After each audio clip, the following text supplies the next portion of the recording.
ঢালিউডের ইতিহাসের পাতায় ৯০ দশকের শেষ ভাগ থেকে শুরু করে পরবর্তী একটি দশক ছিল চরম উত্তেজনা, গ্ল্যামার আর বিতর্কের সংমিশ্রণ। এই সময়টিকে বলা হয় ঢালিউডের অ্যানাটমি যুগ বা কাটপিস অধ্যায়। আর সেই অধ্যায়ের কেন্দ্রবিন্দুতে যার নাম সবচেয়ে বেশি উচ্চারিত হতো তিনি হলেন সুলতানা আক্তার শ্রাবণী, যাকে কোটি দর্শক চেনেন ময়ূরী নামে। যাতে প্রতিদিন তোমাকে কাছে পাওয়ার সুযোগ। ময়ূরীর জীবনের এই দীর্ঘ ১০ বছরের পথ চলা, সাফল্য এবং নীরব প্রস্থান নিয়ে বিস্তারিত থাকছে প্রতিবেদন।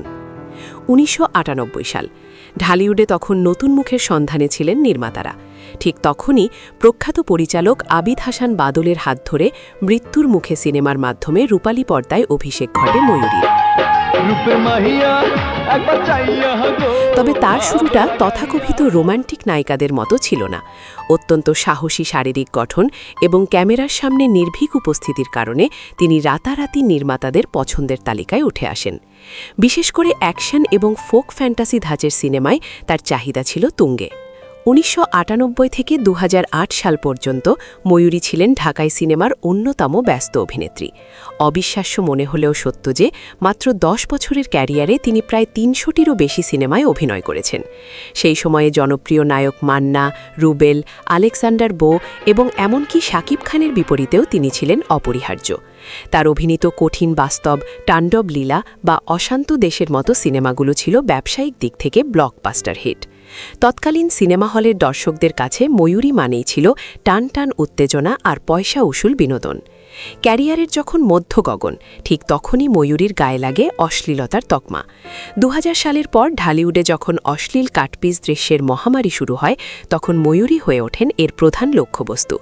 যদিও পরবর্তী সময়ে বিভিন্ন সাক্ষাৎকারে তিনি আক্ষেপ করে বলেছিলেন, অনেক সময় আমার অজান্তেই বা বডি ডামি ব্যবহার করে অপত্তিকর দৃশ্য জুড়ে দেওয়া হতো। কিন্তু জনমানুষে তার ইমেজ ততদিনে অশ্লীল নায়িকা হিসেবে প্রতিষ্ঠিত হয়ে যায়। এই বিতর্কের চাপে পড়ে ভালো মানের কাজ থেকে তিনি বঞ্চিত হতে শুরু করেন এবং মূলধারার চলচ্চিত্র থেকে ধীরে ধীরে ছিটকে পড়েন। ২০০৮ সালের পর ময়ূরী অনেকটা অভিমান নিয়েই চলচ্চিত্র জগৎকে বিদায় জানান। দীর্ঘ এক দশকের গ্ল্যামারাস জগৎ ছেড়ে তিনি বেছে নেন সাধারণ মানুষের জীবন। বর্তমানে তিনি ২ সন্তানের জননী এবং সম্পূর্ণ ঘরোয়া পরিবেশে জীবন অতিবাহিত করছেন। ব্যক্তিগত জীবনে বেশ কয়েকবার ঘাত প্রতিঘাতের সম্মুখীন হলেও তিনি হার মানেননি। বর্তমান জীবনে তিনি অনেক বেশি ধর্মপ্রাণ এবং পর্দার সেই বিতর্কিত জীবন থেকে নিজেকে যোজন যোজন দূরে সরিয়ে রেখেছেন। সামাজিক যোগাযোগ মাধ্যমে ভাইরাল হওয়া সাম্প্রতিক ভিডিওগুলোতে তাকে বেশ শান্ত এবং তৃপ্ত দেখা যায়। নায়িকা ময়ূরীর ক্যারিয়ার ছিল অনেকটা উত্তাল সমুদ্রের মতো, একদিকে আকাশছোঁয়া জনপ্রিয়তা, অন্যদিকে বিতর্কের কালো মেঘ।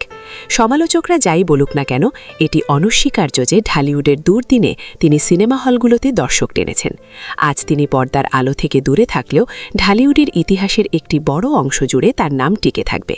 অতীতের ভুল আর সিনেমার জৌলুস পেছনে ফেলে তিনি এখন এক শান্তিময় জীবনের খোঁজে ব্যস্ত, যা সম্ভবত তার জীবনের শ্রেষ্ঠ সিনেমা।